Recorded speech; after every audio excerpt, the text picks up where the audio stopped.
हरे कृष्णा, राधे राधे। नमस्कार दोस्तों, मैं विभा मिश्रा अपने YouTube चैनल आध्यात्मिक टॉक्स में आपका बहुत स्वागत करती हूँ और हमेशा की तरह ये कामना करती हूँ कि आप सभी पर श्री हरि की कृपा हमेशा बनी रहे।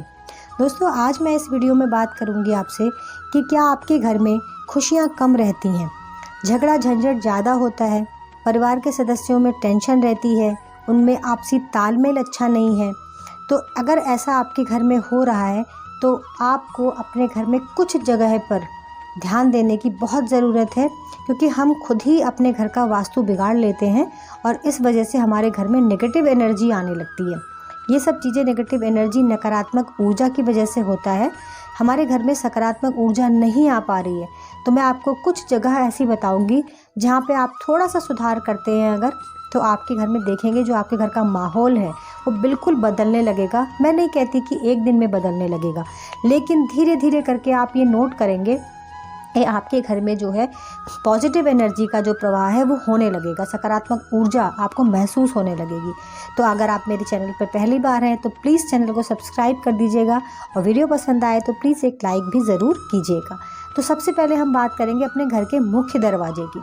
आप अपने दरवाजे, जो घर का मेन गेट है, उस पर ध्यान दीजिए कि क्या आपके दरवाजे में आवाज़ होती है। अगर आप उसे खोलते हैं तो उसमें किसी प्रकार की कोई आवाज़ हो रही है तो ये भी घर में झगड़े को न्योता देता है।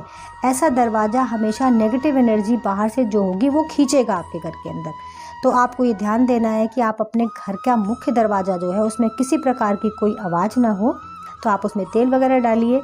अगर आवाज़ करता है, लोहे का है, लकड़ी का है, किसी का भी है, और दरवाज़ा बिल्कुल साफ़ सुथरा होना चाहिए। वहाँ पे जाले नहीं लटकने चाहिए, गंदगी नहीं होनी चाहिए, जूते चप्पल नहीं फैले होने चाहिए। ये सब चीज़ें भी टेंशन को ही बढ़ाती हैं घर में। तो आप इस बात पर बिल्कुल ध्यान दें कि आपका मुख्य दरवाज़ा किस तरह से है।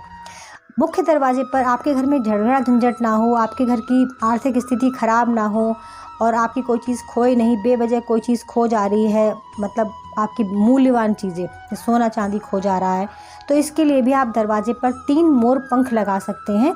आप जानते हैं कि मोर पंख को गॉड ऑफ आइज भी कहा जाता है और मोर पंख के अंदर सकारात्मक ऊर्जा खींचने का, बहुत ही तेज़ी से उसमें खींचने की शक्ति होती है।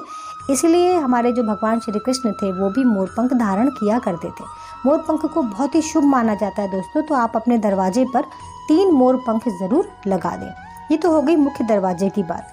अब अगली चीज़ हम देखेंगे कि हमारा जो है पूजा का मंदिर, हमारे घर में जो, देखिए, मंदिर का एक विशिष्ट स्थान होता है और मंदिर से ही पता चल जाता है कि आपके घर में सकारात्मक ऊर्जा है कि नहीं है। किसी किसी के घर में आप जाएंगे और खड़े होते ही आपको ऐसा महसूस होगा कि इनके घर में एक अलग तरीके की ऊर्जा है। तो आप अपने मंदिर पर ध्यान दें। आपके घर का जो मंदिर है वो कहाँ रखा है, किस तरह से व्यवस्थित है। तो सबसे पहली बात मंदिर की, आपको अपना मंदिर जो है वो ईशान कोण में रखना है। ईशान कोण का मतलब उत्तर पूर्व कोना जो होता है। जब आप पूजा करने बैठे तो आपका मुंह पूर्व की तरफ हो। तो इस तरह से मंदिर को व्यवस्थित कीजिए। मंदिर हमेशा साफ़ सुथरा होना चाहिए। जैसे कि आप अपने को साफ़ सुथरा रखते हैं, मेंटेन रखते हैं, अपने ड्राइंग रूम को मेंटेन रखते हैं, उसी तरह आपको घर के मंदिर की बहुत अच्छी व्यवस्था रखनी चाहिए। साफ़ सुथरा होना चाहिए। जो भी भगवान देवी गण उसमें है वो साफ़ सुथरे होने चाहिए, उन पर कोई मिट्टी, जाला, धूल नहीं होनी चाहिए। तो इस प्रकार से आप मंदिर की व्यवस्था कीजिए। मंदिर के अंदर आप एक जो है लकड़ी की बांसुरी ज़रूर रखिए, क्योंकि देखिए, अगर आपके घर में लड्डू गोपाल जी हैं तो आपने उनके पास बांसुरी रखी होगी। कोई लोग चांदी की बांसुरी भी रखते हैं, कोई आर्टिफिशियल भी रखते हैं, लेकिन बांस की बांसुरी, जो लकड़ी की बांसुरी होती है, उसके अंदर जो है पॉजिटिव एनर्जी खींचने की बहुत तेज़ ताकत होती है। तो अगर आप अपने मंदिर में एक लकड़ी की बांसुरी रख लेते हैं तो ये भी बहुत अच्छा एक शुभ संकेत होता है। आपके घर में जो टेंशन है वो धीरे धीरे ख़त्म होने लगती है। मंदिर में भी आप एक मोर पंख ज़रूर रखें। तो ये हो गई मंदिर की बात। आप जो है नियमतः, अगर घर की महिला हैं, आप पुरुष हैं, जो भी हैं, आप ये कोशिश कीजिए कि आप खुद भी और आपका परिवार भी, आप सूर्य को जल देना शुरू कीजिए। आप लोग, सभी लोग, सो उसमें आप हल्दी मिला के डाल सकते हैं, आप उसमें रोली मिला के प्लेन वाटर से भी कर सकते हैं। तो आप सुबह जो है सूर्य भगवान को जल देना शुरू कीजिए। इससे भी काफ़ी हद तक आपके घर की टेंशन, लड़ाई झगड़े जो है, ये चीज़ें ख़त्म होने लग जाती हैं। तो ये तो हो गई आपके मंदिर से जुड़ी हुई बातें। तीसरी चीज़ जो मैं आपको बताऊंगी वो है आपकी रसोई से जुड़ी हुई बातें। अगर आपकी रसोई में जो आपका चूल्हा है वो दक्षिण दिशा की तरफ अगर आप मुँह करके खाना बना रही हैं तो ये भी जो है नकारात्मक ऊर्जा खींचता है। जो खाना आप बना रही हैं, कहते हैं कि जैसा खाओ अन्न वैसा हो मन। आपका जो खाना किस प्रकार से बन रहा है, तो अगर आप टेंशन में बना रही हैं, आप दक्षिण दिशा की तरफ मुँह करके बना रही हैं, आप नेगेटिव एनर्जी को खींच रही हैं और खाने में डाल रही हैं, तो इस तरह का खाया हुआ खाना भी जो है वो मन को अच्छा नहीं करता। परिवार के सदस्यों में हमेशा लड़ाई झगड़ा बना रहता है, तनाव बना रहता है। तो आप कोशिश कीजिए कि आपके घर का जो चूल्हा है पूर्व दिशा में रखा हो, पश्चिम दिशा की तरफ आपका मुंह हो। उत्तर में और दक्षिण में मुंह करना बिल्कुल भी शुभ नहीं माना जाता। उसके बाद आप ये देखिए कि आपके किचन में सामान की व्यवस्था कैसी है। किचन जो है देखिए लक्ष्मी का वास होता है। किचन का साफ़ सुथरा और व्यवस्थित होना बहुत ज़रूरी होता है।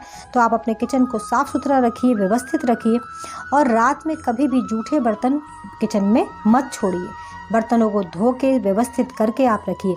आप देखेंगे धीरे धीरे, एक दिन में ये चीज़ें नहीं होती। देखिए कोई भी चीज़ अच्छी एक दिन में नहीं होती, उसमें समय लगता है। तो आप देखेंगे धीरे धीरे महीने 2 महीने के बाद आपके घर की जो ऊर्जा है वो बदलने लगेगी इन चीज़ों से। तो दोस्तों आप छोटे छोटे ये उपाय करके आप अपने घर की टेंशन को, लड़ाई झगड़े को खुशियों में बदल सकते हैं। दोस्तों अगर वीडियो पसंद आया तो प्लीज़ एक लाइक ज़रूर कर दीजिएगा और वीडियो को सब्सक्राइब करना बिल्कुल मत भूलिएगा। आगे किसी वीडियो में मैं फिर आध्यात्मिक चर्चा के साथ आपसे जुड़ूंगी। तब तक सभी को राधे राधे, जय श्री कृष्ण।